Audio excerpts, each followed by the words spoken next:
छुट्टी पर गया था ना ये छुट्टी पर नहीं गया था, ये नाराज था कि चंद्रशेखर जी रहेंगे शिक्षा मंत्री तो हम उनके अंडर में काम नहीं करेंगे। अच्छा, या उसके आईएएस नीतीश जी पे भारी पड़ गया। हाँ, एक आईएएस जो है मंत्री जी पर भारी पड़ गया।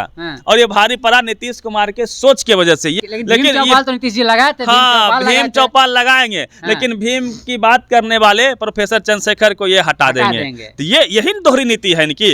ये आज भी मनोवादियों के चंगुल से बाहर नहीं निकल पाए हैं। इनके जो भी सलाहकार हैं, तो ये लोग जो है इनको बरगला के रखे हुए हैं। चंद्रशेखर यादव जी सिर्फ शिक्षा मंत्री नहीं थे, बहुजन समाज के उभरते हुए नेता थे। जिस प्रकार से रामायण में जो कुछ बातें लिखी हुई है, गलत लिखी हुई है, उसका विरोध उन्होंने किया था। जी पहला ऐसा नेता है जो जगदेव बाबू के लाइनों पे चल रहा है, जो बाबा साहब अम्बेडकर के सपनों को लेके चल रहा है। बिहार में उन्होंने शिक्षा विभाग में बहुत सारे काम किए थे। उनसे हमारी बातचीत लगातार हो रही थी। वो संविधान लागू करने वाले थे। वो लगातार जो है अब देख रहे हैं कि जो भी बीपीएससी के अफसर थे उसको गाली दे रहा था। ये आईएएस गालीबाज आईएएस है, फोन पे गाली दे रहा है या डायरेक्ट मीटिंग में गाली दे रहा है और ये मनोवाद को बढ़ा रहा था।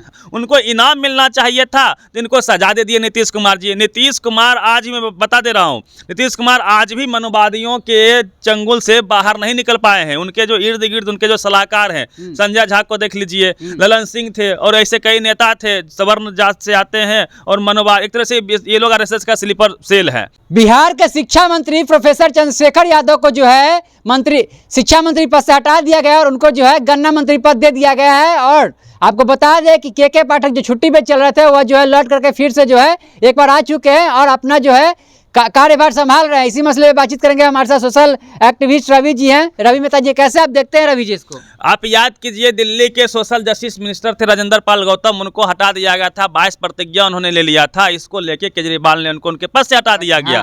और आज वही कहानी दोहराई गई है बिहार में। प्रोफेसर चंद्रशेखर राय को, बड़ा विभाग होता है शिक्षा विभाग, वहां से हटा के गन्ना विभाग दे दिया गया, जो कि गन्ना होता नहीं है। हाँ, गन्ना का खेती भी बहुत नहीं होती है बिहार में, तो उनको झुनझुना थमा दिया गया है। ये सजा मिली है क्योंकि उन्होंने जिस प्रकार से लगातार बहुजन समाज के मुद्दों को लेकर वो बात कर रहे थे, इसकी सजा उनको मिल गया। उनको इनाम मिलना चाहिए था, तो इनको सजा दे दिए नीतीश कुमार जी। नीतीश कुमार आज मैं बता दे रहा हूँ, नीतीश कुमार आज भी मनोवादियों के चंगुल से बाहर नहीं निकल पाए हैं। उनके जो इर्द गिर्द उनके जो सलाहकार हैं, संजय झा को देख लीजिए, ललन सिंह थे और ऐसे कई नेता थे, सवर्ण जात से आते हैं और मनोवाद, एक तरह से ये लोग आरएसएस का स्लीपर सेल है।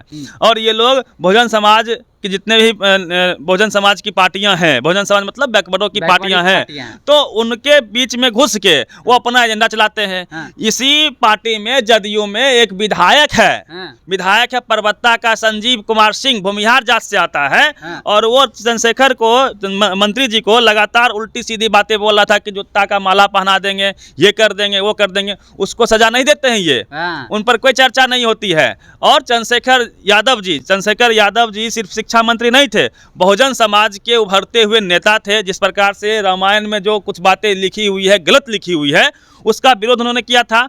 जे बरनाधम तेली कुम्हारा सुपच किरात कोल कलवारा। देखिए कि रामायण में किस प्रकार से इन जातियों को, जो बैकवर्ड की जातियां हैं, इसको नीच कहा गया। इसका उन्होंने विरोध किया था। ढोल गवार शूद्र पशुनारी, ये सब तारन के अधिकारी। ढोल गवार शूद्र मतलब अभी का SC ST OBC, ये इन सब को जो है गालियां दी गई है, इनको पीटने के अधिकारी हैं। इसका उन्होंने विरोध किया था। एक और वाक्य था उसमें, पूजहि विप्र सकल गुणहीना, पूजहि न शूद्र ज्ञान गुण परवीना। मीन्स ब्राह्मण या जो उच्च जाति के लोग हैं उनके पास गुणशील हो या ना हो, लेकिन उनको आपको पूजना है। वही जो शूद्र समाज का लोग है, वो कितना भी पढ़ा लिखा हो, लेकिन उसको पूजना नहीं है।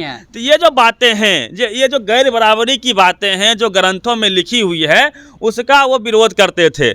इससे जो बहुजन समाज के लोग हैं उनको आस लगा था कि पहला ऐसा नेता है जो जगदेव बाबू के लाइनों पे चल रहा है, जो बाबा साहब अम्बेडकर के सपनों को लेके चल रहा है। बिहार में उन्होंने शिक्षा विभाग में बहुत सारे काम किए थे। उनसे हमारी बातचीत लगातार हो रही थी। वो संविधान लागू करने वाले थे। हमने बात किया था कि गरीब के बच्चे सरकारी स्कूल में पढ़ते हैं, वहाँ पे इंग्लिश मीडियम कर दीजिए। तो उनकी सहमति हुई थी कि हाँ बिल्कुल कैमरे लगने चाहिए, इंग्लिश मीडियम होने चाहिए, दिल्ली के तर्ज पे पढ़ाई होनी चाहिए। इसको लेके वो सकारात्मक थे, तो उसको उनको जो है किनारे कर दिया गया है। किसके दबाव में? एक मनोवादी के दबाव में। वो लगातार जो है अब देख रहे हैं कि जो भी बीपीएससी के अफसर थे उसको गाली दे रहा था। ये आईएएस गालीबाज आईएएस है, फोन पे गाली दे रहा है या डायरेक्ट मीटिंग में गाली दे रहा है और ये मनोवाद को बढ़ा रहा था। तो उसको पहले इनको टाइट करने के लिए वहाँ बैठाया गया, फिर इनको जो है छुट्टी पर गया था ना, ये छुट्टी पर नहीं गया था, ये नाराज था कि चंद्रशेखर जी रहेंगे शिक्षा मंत्री तो हम उनके अंडर में काम नहीं करेंगे। अच्छा, या उसके आईएएस नीतीश जी पे भारी पड़ गया। हाँ, एक आईएएस जो है मंत्री जी पर भारी पड़ गया, और ये भारी पड़ा नीतीश कुमार के सोच की वजह से। ये कहते हैं खुद को हम कर्पूरी जी के उत्तराधिकारी हैं। पोस्टर में देखे होंगे लगातार लिखा हुआ, बिहार के कई सड़कों पे पोस्टर जारी हुआ है, उसमें लिखा हुआ है कि कर्पूरी अभी जिंदा है नीतीश कुमार के रूप में। अब बताइए कि कर्पूरी जी का विचार क्या था? वो डंके की चोट पे अंबेडकरवाद की बात करते थे, अति पिछड़ा की बात करते थे। पहली बार मुंगेरी लाल कमीशन के रिकमेंडेशन पर उन्होंने अति पिछड़ा आरक्षण को भी लागू किया था। अब ये कहते हैं उनके बारी से ये खुद क्लियर नहीं कर पा रहे हैं कि जो चुनाव के मुद्दे हैं, जो चुनावी एजेंडा है, लोग खुद तय नहीं कर पा रहे हैं कि हमारा टारगेट वोटर कौन है और उनको क्या चाहिए। अभी आप मार्केट में कोई सामान वामान आता है ना, तो आपका पोटेंशियल कस्टमर क्या है, उसको टारगेट करके सामान लॉन्च किया जाता है ना। लेकिन चौपाल तो नीतीश जी लगाए थे। हाँ, भीम चौपाल लगाएंगे, लेकिन भीम की बात करने वाले प्रोफेसर चंद्रशेखर को ये हटा देंगे। तो ये यही दोहरी नीति है इनकी। ये आज भी मनवादियों के चंगुल से बाहर नहीं निकल पाए हैं। इनके जो भी सलाहकार हैं, ये लोग जो है इनको बरगला के रखे हुए हैं। इनको सवर्ण समाज नहीं वोट देने वाला है। सवर्ण समाज बीजेपी को 110% वोट करता है, और इनको वोट करेगा SC ST OBC. SC ST OBC को क्या चाहिए? एससी एसटी ओबीसी को शिक्षा चाहिए, स्वास्थ्य चाहिए, रोजगार चाहिए। जो इसकी लड़ाई लड़ रहा है उसको हटा दे रहे हैं। हाँ, और उनको चाहिए कि हमारी स्वाभिमान की बात होनी चाहिए, और हमारे विरुद्ध में जो चीजें हैं, चाहे धर्म ग्रंथ में ही क्यों ना हो, तो उसका विरोध चाहता है हमारा बहुजन समाज। क्योंकि बहुत दिन हो गया हम लोगों को पढ़ने लिखने से दूर रखा गया था, संपत्ति से दूर रखा गया। गरीब आज जो 90% ओबीसी समाज है, वो सिर्फ इन ये जो पाखंड है, इस पाखंड के वजह से है। तो उसका विरोध भी चाहता है हमारा समाज, लेकिन इस बात को ये एक्सेस नहीं कर पा रहे हैं। ये उसी की पीछ पे जाके बैटिंग करना चाहते हैं। इनका एक विधायक है परबत्ता से, संजीव कुमार सिंह भूमियार जात से आता है। ये लगातार शिक्षा मंत्री को बोल रहा था कि हम जूता का माला पहनाएंगे, इसको कांके में जाके इलाज करवा देंगे, हम डॉक्टर हैं, वो खुद को डॉक्टर बोलता है, हम इसका इलाज कर देंगे। बताइए कि ये लोग जो संजीव है, संजय झा हो, या जो इस सवर्ण नेता है जिसको ये टिकट देते हैं बुला बुला के, वो कितना वोट ला के देता है? टिकट लेता है ये लोग पार्टी से, जो बैकवर्ड कम्युनिटी की पार्टियां हैं उससे टिकट लेता है 50% से ऊपर, लेकिन वोट 1% भी सवर्ण समाज का ये लोग ट्रांसफर नहीं करवा पाता है। लेकिन नीतीश जी इसको एक्सेस नहीं कर रहे हैं, और ये एक हार है लालू यादव की भी। सामाजिक न्याय के पुरोधा हैं लालू जी। अब वो कैसे झुक गए? उनके नेता को, बहुजनवादी नेता को, जो डंके की चोट पर बहुजनों की बात करता है, उसको वो बचा नहीं पाए। यहाँ मुझे तकलीफ हो रही है कि अम्बेडकरवादी इरा है, जो 21वीं सदी है, ये अम्बेडकरवादियों की सदी होगी, क्योंकि बहुजन समाज के लोग पढ़ लिख रहे हैं, अपने अधिकार को लेके हुए सड़कों पे आ रहे हैं, और मानसिक तौर पे मजबूत हो रहे हैं। तो ये इरा है बहुजनवादियों की।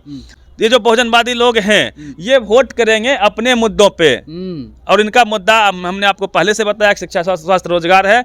इस बात को एक्सेस नहीं कर पा रहे हैं, इनको लंबा नुकसान होने वाला है। ये बीजेपी की जो पीछ है धर्म को लेके, उस पीछ पे नीतीश कुमार हो, तेजस्वी यादव हो, या सपा हो, बीएसपी हो, वो नहीं टिकेंगे।